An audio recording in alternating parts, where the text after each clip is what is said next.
మా ఊళ్ళో ఒక పెద్ద మనిషి ఉండే, వాడి నోట్లోంచి ఎప్పుడు కూడా మంచి మాట రాదు. పొద్దున్నేసి హోటల్లోకి వెళ్ళి పేపర్ తీసుకొని చదువుతూ ఎక్కడెక్కడ యాక్సిడెంట్లు అయినా చూస్తూ పక్క వాళ్ళతోటి, ఒరే అక్కడ పెద్ద యాక్సిడెంట్ అయిందట, రక్తాలు కారినాయట, వాడు చెయ్యి ఇరిగిపోయిందట, వాళ్ళ తల బయలిపోయి రక్తం ఇట్లా కారుతుందట అని చెప్పేవాడు. ఆ ఊళ్ళో ఒక అతను సిటీలో జాబ్ చేసేవాడు, కొత్త ఇల్లు కట్టిండు.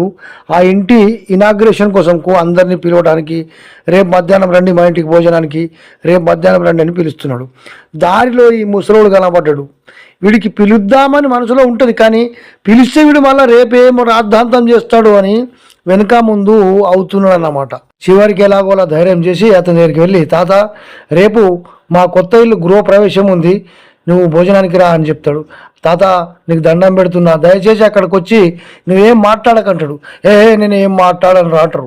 అందరూ వస్తున్నారు, భోంచేస్తున్నారు. వీడు కూడా వచ్చిండు. భోంచేసేసి ఒక కవర్లో 10 రూపాయలు పెట్టి అతనికి ఇచ్చేసిండు. ఇక ఇచ్చి, బాబు ఒకే ఒక మాట అని అంటాడు.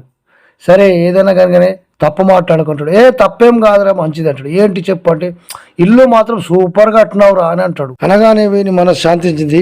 సరే తాత వెళ్ళు అంటాడు. ఇంకా ఒకే ఒక మాట రా అంటాడు. ఏంటి అని అంటాడు.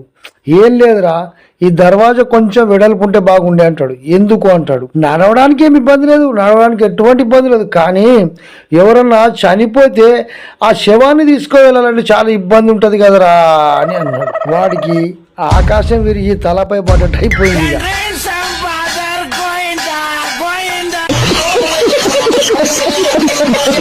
ఇక